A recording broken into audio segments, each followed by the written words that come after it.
Selamat pagi Bu Rafina. Pada hari ini, kelompok kami akan mendemokan proses attacking dan juga penetration testing pada sebuah website.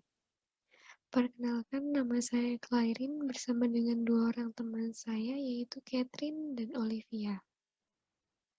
Untuk proses yang pertama, di sini saya akan menjelaskan mengenai footprinting. Footprinting pada hari ini akan menggunakan tools yang bernama Smart Voice. Di sini sudah tertera tampilan dari Smart Voice yang akan kami gunakan. Yang pertama di sini kami akan menggunakan website yaitu www.asfa.org. Di sini saya sudah paste linknya sehingga tidak perlu diketikkan lagi. Apabila sudah, maka di sini kita bisa langsung mulai mengquerykan website tersebut. Di samping tombol query di sini terdapat sebuah panah yang apabila saya klik akan memunculkan macam-macam pilihan. Di sini terdapat auto detect, SIP address or hostname, S-domain, dan juga SIP or hostname and domain. Untuk kasus website kali ini, saya akan memilih SIP address or hostname.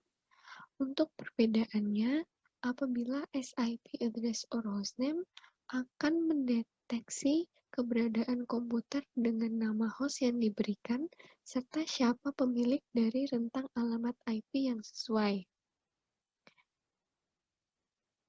Lalu, apabila S-domain, maka akan berfokus pada pencarian mengenai pemilik website tersebut.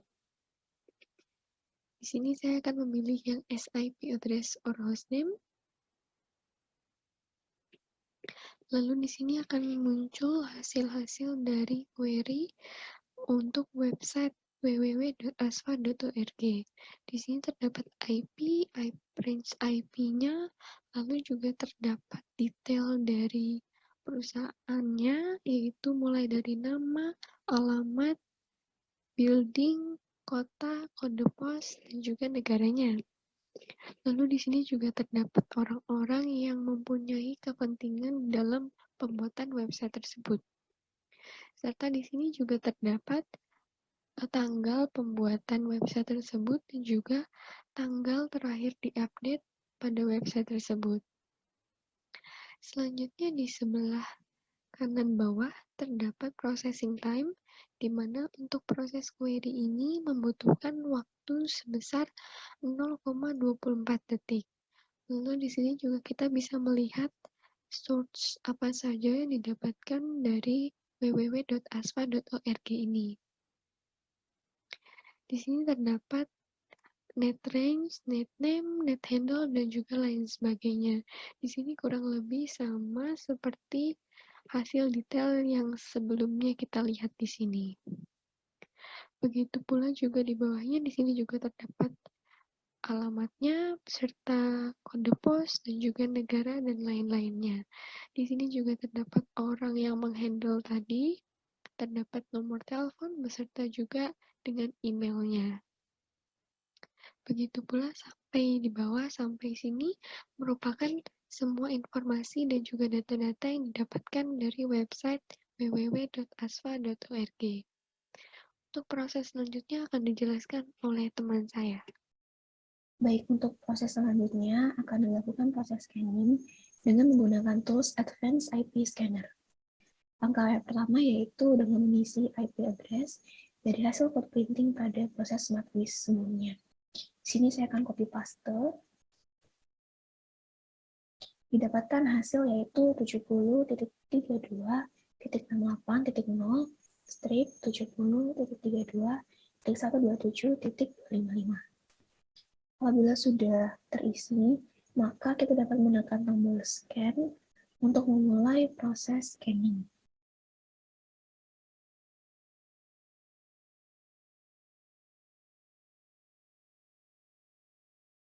Dalam melakukan proses scanning, dibutuhkan waktu yang cukup lama untuk dapat memetakan domain-domain yang ada pada sebuah jaringan.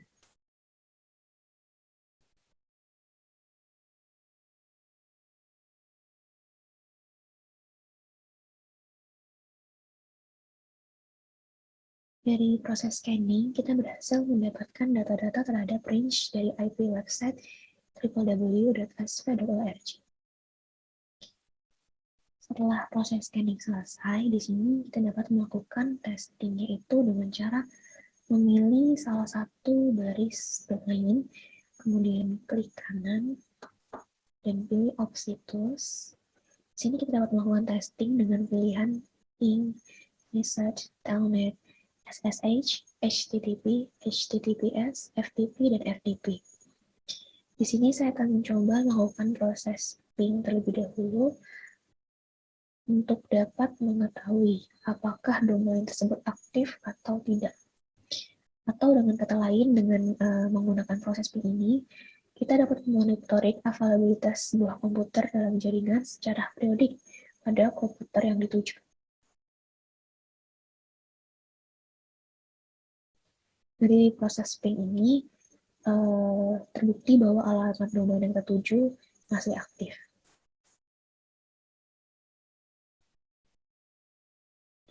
Selain itu, kita juga dapat melakukan routing dengan cara pilih tools, kemudian klik reset. Di sini akan dilakukan pelacakan pada sebuah domain.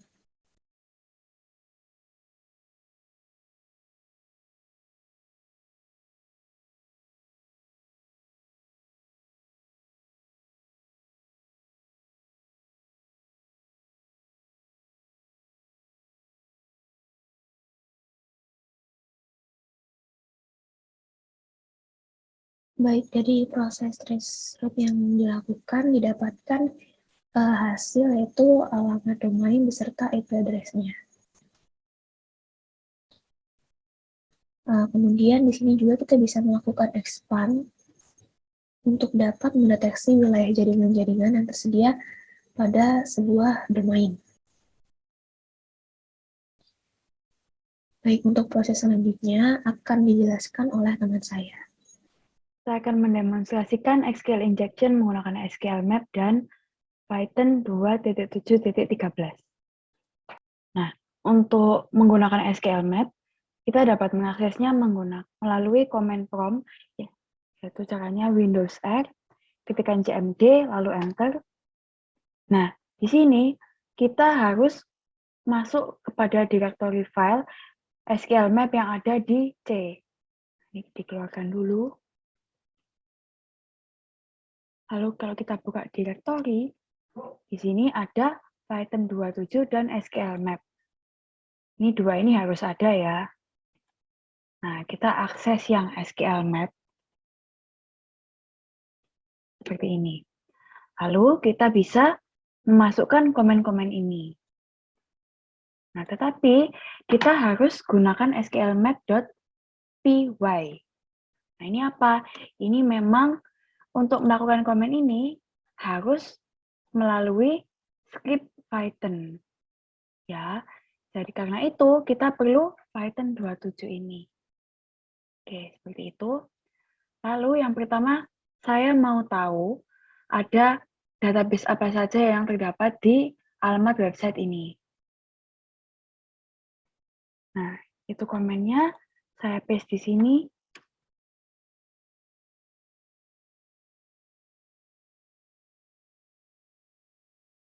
Nah, ini adalah database yang ada di alamat website tersebut.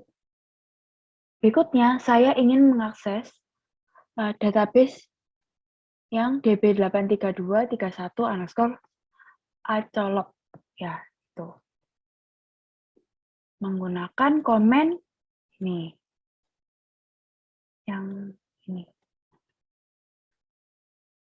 Nah, nih, kita pilih database-nya, lalu pakai fungsi tables untuk mengetahui ada tabel apa saja pada database tersebut.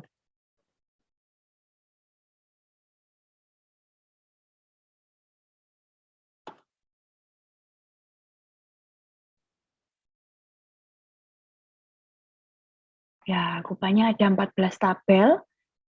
Ya, ini tabelnya. Nah, sekarang saya mau mengakses tabel newsletter. Itu menggunakan nih. Nih, pilih database-nya dulu, lalu tabelnya. Nah, di sini saya mau melihat ada kolom apa saja di tabel newsletter ini. Kolomnya tuh namanya apa saja.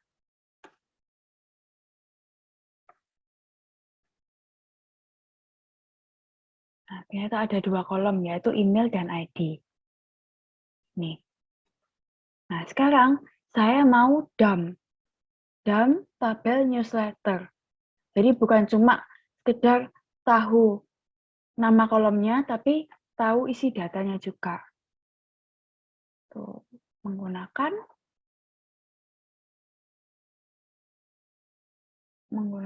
komen berikut. Nih, bedanya dengan yang tadi itu menggunakan strip columns. Kalau yang ini strip dump.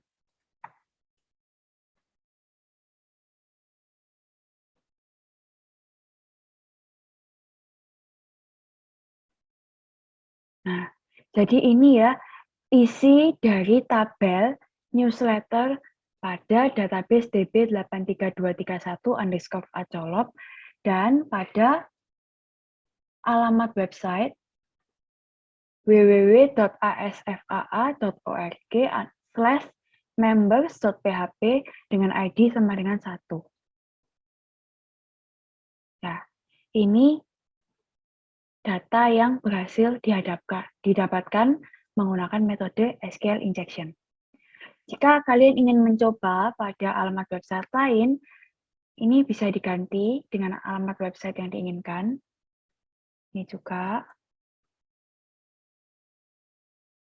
Lalu, database-nya ini kalau memang kita bisa mengakses, bisa tahu database-nya, ini tinggal diganti aja nama database-nya. Lalu, kalau juga bisa mengakses database-nya dan tahu ada tabel apa saja, lalu kita ingin lihat isi dari tabel tersebut, ini juga tinggal diganti nama dari tabelnya. Nah, pastikan antara alamat website dan nama database dan juga nama tabel itu memang berkaitan sehingga bisa mendapatkan datanya. Ya, seperti itu penjelasan saya mengenai SQL injection. Terima kasih.